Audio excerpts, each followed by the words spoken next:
I've been getting a lot of questions lately, especially on the Facebook page, asking why I prefer the vegan diet over the autoimmune protocol or the paleo approach. And I have a bunch of reasons why, but there's one major reason that I'm going to cover of why I don't like that sort of diet over a vegan diet.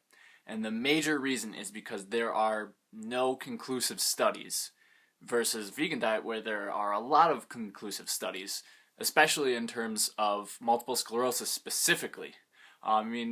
There's other ones like hyper and hypothyroidism that have been covered too, but the ones that I'm more familiar with are multiple sclerosis, because obviously it's a lot more similar to my condition, CIDP.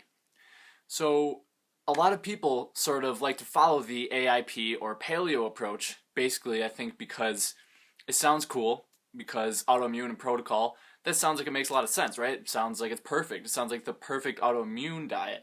But if I were to call it veganism the CIDP success diet, it would probably get a lot more people to want to join a vegan diet. But also, people are really addicted to their meat and dairy. So no matter what you do, a lot of people will just not be open to the idea because they want their meat and they want their cheese. Cheese is like the number one reason that people that won't want to go vegan, because they just go, oh, how do you live without cheese?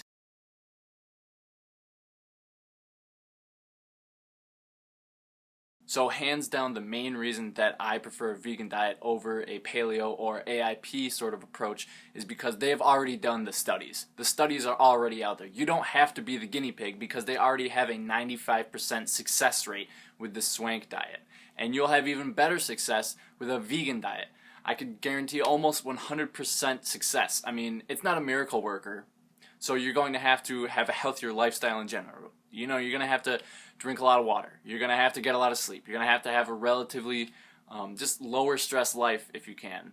I know not everyone can do a completely low stress life. I know my mom has to work sometimes 10 to 15 hours a day, so that's going to be high stress no matter what you do. So veganism is not a miracle worker, but it is the main thing that you have to do if you want to recover.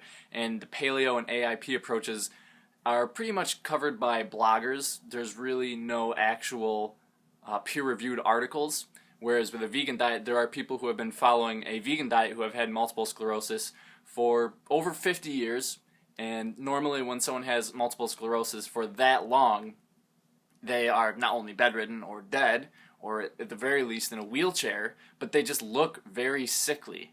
And the people who have been following the vegan diet for over 50 years and having MS for over 5 decades look surprisingly youthful and are even more energetic than a lot of their able-bodied counterparts who have never had MS. So that's the main reason that I prefer a vegan diet over the AIP or paleo approach, because the studies have already been done. You don't have to be the guinea pig, and they already have a 95% success rate. And the main reason why it's only 95% is because the people who didn't get better, it was largely because they just fell off the diet. So it's pretty much like 100% success if you don't count the people who just didn't follow the diet. Because if they didn't follow the diet, they're not going to get the results. Because if you want to have dramatic results, you have to make dramatic changes. How about a 50-year follow-up? They were able to track down 15 of the original patients that stuck to the diet, now in their 70s and 80s, with multiple sclerosis for over 50 years. And 13 out of 15 were walking around normal in all respects. They were active and, evidently, unusually youthful looking. Conclusion. This study indicated that, in all probability, MS is caused largely by consumption of saturated animal fat.